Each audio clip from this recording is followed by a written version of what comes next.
SRPF भोजन सेवक SRPF सफाईगार भरती 2025 तर पहा विद्यार्थी मित्रांनो, येणाऱ्या दिवसामध्ये एसआरपीएफ भोजन सेवक आणि एसआरपीएफ सफाईगारची भरती निघत आहे। आणि या भरतीसाठी शिक्षण फक्त 7वी पास लागते। महाराष्ट्रातील कोणत्याही जिल्ह्यातले असेल तर मुलं मुली फॉर्म भरू शकता। आणि गट ड संवर्गातले हे पद आणि या भरतीमध्ये सिलेक्शन होण्याचे जास्त चान्स आहे। मी तुम्हाला असं कोण सांगू राहिलो, तर या भरतीमध्ये लेखी परीक्षा नाही आहे, त्याचबरोबर या भरतीमध्ये ग्राउंड नाही आहे, त्याचबरोबर इंटरव्ह्यू नाही आहे, त्याचबरोबर उंचीची सुद्धा यामध्ये काही अट नाही आहे। तर तुमचं जे सिलेक्शन आहे हे व्यावसायिक चाचणीवर या भरतीमध्ये होणार आहे। तर व्यावसायिक चाचणी कशा प्रकारे असते, एसआरपीएफ भोजन सेवक आणि एसआरपीएफ सफाईगारची याबद्दल सुद्धा माहिती सांगणार आहे। आणि ही भरती कोणत्या महिन्यापर्यंत या ठिकाणी निघू शकते, तर याबद्दल सुद्धा आपण आजच्या व्हिडिओच्या माध्यमातून बोलणार आहे।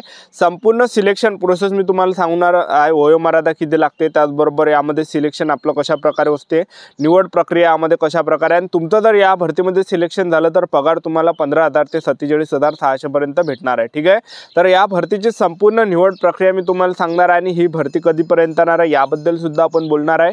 आजचा व्हिडिओ खूप महत्त्वाचा होणार आहे, व्हिडिओ शेवटपर्यंत बघा आणि व्हिडिओला आताच लाईक करा। नमस्कार विद्यार्थी मित्रांनो, नोकरी लाईन मराठी यूट्यूब चॅनलवर मी गोपाल अनखळे तुमचं सर्वांचं सहर्ष स्वागत करतो। तर मित्रांनो, व्हिडिओचा थंबनेल बघून तुमच्या लक्षात आलं असेल की आपला व्हिडिओ कोणत्या टॉपिकवर होणार आहे। व्हिडिओ सुरू करण्याच्या आधी आपल्या यूट्यूब चॅनलला सबस्क्राईब करा, जेणेकरून प्रत्येक भरतीचे अपडेट तुमच्यापर्यंत सर्वात आधी पोहोचेल।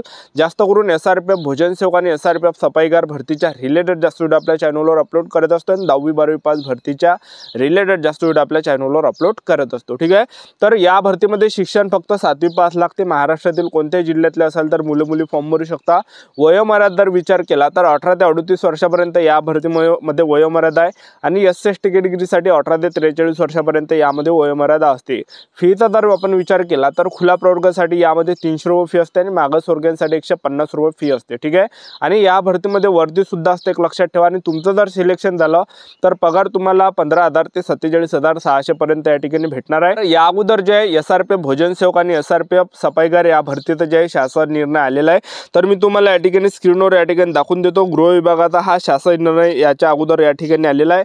आणि जेव्हा सुद्धा शासन निर्णय येत असते तर भरती सुद्धा या ठिकाणी येत असते, एक लक्षात ठेवा। ठीक आहे, तर तुम्ही बघू शकता वर्ग ड कर्मचारी, तर पहा यामध्ये प्रमुख स्वयंपाकी ड वर्गच्या 8 जागा आहे, पगार 18,000 ते 56,900 पर्यंत। सहाय्यक स्वयंपाकी ड वर्गच्या 24 जागा आहे, पगार 16,600 ते 52,400 पर्यंत। आणि भोजन सेवक ड वर्गच्या यामध्ये 32 जागा ज्या की बऱ्यापैकी आहे, पगार 15,000 ते 47,600 पर्यंत भेटणार आहे। आणि सफाईगार ड वर्गच्या यामध्ये 23 जागा ज्या की बऱ्यापैकी आहे, पगार 15,000 ते 47,600 पर्यंत तुम्हाला या ठिकाणी भेटणार आहे। ठीक आहे, तर हा जे याच्या अगोदर जे शासन निर्णय या ठिकाणी आले आणि जेव्हा सुद्धा शासन निर्णय येत असते तर भरती सुद्धा येत असते, एक लक्षात ठेवा। ठीक आहे, तर एवढं जे रिक्त जागा यामध्ये आहे एसआरपीएफ भोजन सेवक आणि एसआरपीएफ सफाईगार मध्ये, आणि ही भरती येत असते, एक लक्षात ठेवा। तर इथून 2022ला ही भरती या ठिकाणी निघाली होती, 2022ला ही भरती आली होती। तर भरपूर मुलांचं त्यामध्ये महाराष्ट्रातील सिलेक्शन झालं आहे, एक लक्षात ठेवा। ठीक आहे, आणि सरकारी नोकरी एसआरपीएफ भोजन सेवक एसआरपीएफ सफाईगारची तर मे महिन्यामध्ये 2022ला ही भरती आली होती। तर 2022 पासून जे विद्यार्थी मित्रांनो 2025 या ठिकाणी आलेला, एक लक्षात ठेवा। ठीक आहे, तर जवळपास या ठिकाणी 3 वर्ष या ठिकाणी होत येऊन आले, 2-2.5 वर्ष या ठिकाणी होत येऊन आले, एक लक्षात ठेवा।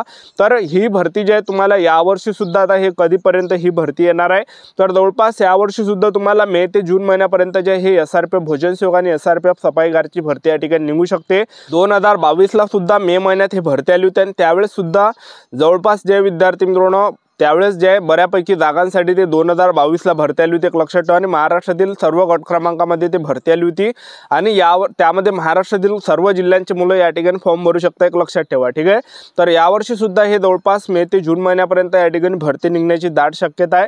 तर या भरतीमध्ये जे विद्यार्थी मित्रांनो आपण सिलेक्शन प्रोसेस जर पाहिलं एसआरपीएफ भोजन सेवक एसआरपीएफ सफाईगार भरतीमध्ये, तर या भरतीमध्ये तुमची लेखी परीक्षा सुद्धा नाही आहे, ग्राउंड सुद्धा नाही आहे, उंची सुद्धा काही अट नाही आहे, इंटरव्ह्यू सुद्धा नाही आहे। तर तुमचं जे सिलेक्शन आहे हे व्यावसायिक चाचणीवर या ठिकाणी होणार आहे। ठीक आहे, तर 2022ला ही भरती निघाली होती, तर त्यावेळेस जे व्यावसायिक चाचणी कशा प्रकारे होती, तर एका गट क्रमांकामध्ये जवळपास 1000 पुरुष उमेदवार त्या ठिकाणी भरती देण्यासाठी येत आहे।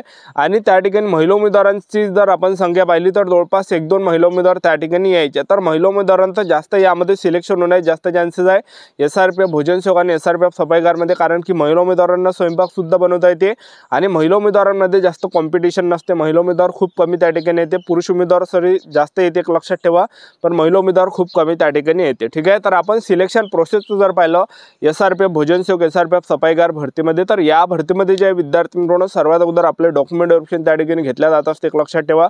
जे पण लागते 7वीचे मार्कशीट वगैरे झालं, ठीक आहे, जेवढे पण आपले कागदपत्र आहेत ते त्या ठिकाणी डॉक्युमेंट चेक केले जाते आणि त्यानंतर जे विद्यार्थी मित्रांनो यामध्ये व्यावसायिक चाचणी असते। सिलेक्शन प्रोसेसचं जर आपण पाहिलं तर व्यावसायिक चाचणीवर आपलं सिलेक्शन होते। व्यावसायिक चाचणी म्हणजे काय की स्वयंपाक त्या ठिकाणी बनवून दाखवावं लागते भोजन सेवक पदामध्ये। SRPF भोजन सेवक पदामध्ये व्यावसायिक चाचणी कशा प्रकारे असते तर पहा, एका रूम मध्ये त्या ठिकाणी नेलं जाते मुलांना आणि त्या रूम मध्ये जे जवळपास आपल्याला जे 5 पदार्थ त्या ठिकाणी बनवून दाखवावं लागते गॅसवर। ठीक आहे, तर यामध्ये पहा पोहे तुम्हाला बनवून दाखवावं लागते, त्याच्यासाठी 20 मार्क राहते।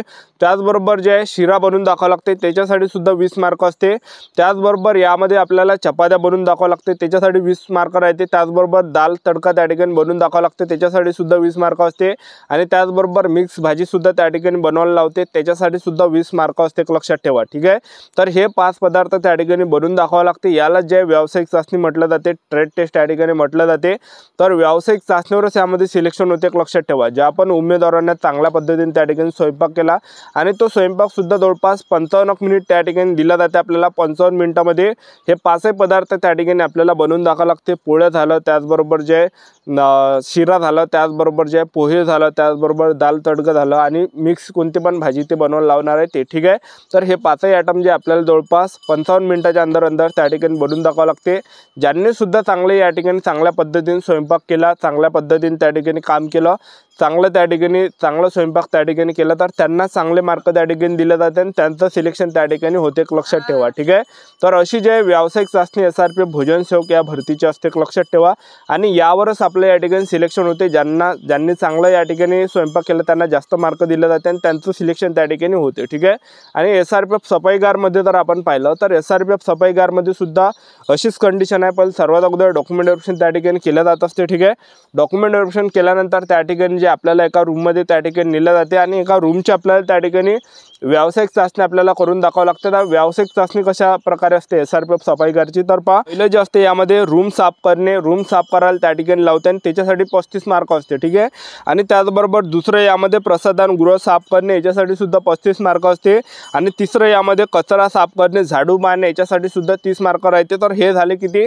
100 मार्काची अशी व्यावसायिक चाचणी SRPF सफाईगार पदाची असते। ठीक आहे, ज्या पण उमेदवारांनी चांगल्या पद्धतीने साफसफाई केली, नीटनेटकेपणाने चांगली साफसफाई केली तर त्याला जास्त त्या ठिकाणी मार्क दिले जाते आणि त्याचं सिलेक्शन त्या ठिकाणी होते। ठीक आहे, तर अशा प्रकारे हे SRPF सफाईगारची सुद्धा व्यावसायिक चाचणी असते। ठीक आहे, तर अशा प्रकारे जे यामध्ये जे SRPF भोजन सेवक आणि SRPF सफाईगार भरतीमध्ये व्यावसायिक चाचणीवर आपलं सिलेक्शन होत असते। तर आतापासून जर मी तुम्हाला या ठिकाणी सांगितलं असेल तर पहा, आतापासून आपल्याजवळ टाईम आहे, तर आतापासून ज्यांना सुद्धा स्वयंपाक बनवता येत नसेल तर तुम्ही या ठिकाणी तयारी या ठिकाणी करू शकता। ठीक आहे, तर येणाऱ्या दिवसामध्ये हे भरती निघू शकता, कारण की भरपूर मुलांना माहीत नसते की व्यावसायिक चाचणी कशा प्रकारे असते याबद्दल। ठीक आहे, तर आतापासून आपापल्या तयारीमध्ये लागा, कारण की हे जवळपास मे महिन्यापर्यंत ही भरती निघण्याची दाट शक्यता आहे। ठीक आहे, ही होती संपूर्ण महत्त्वाची माहिती आजच्या इथंच थांबतो। भेटूया नेक्स्ट व्हिडिओमध्ये। जय हिंद, जय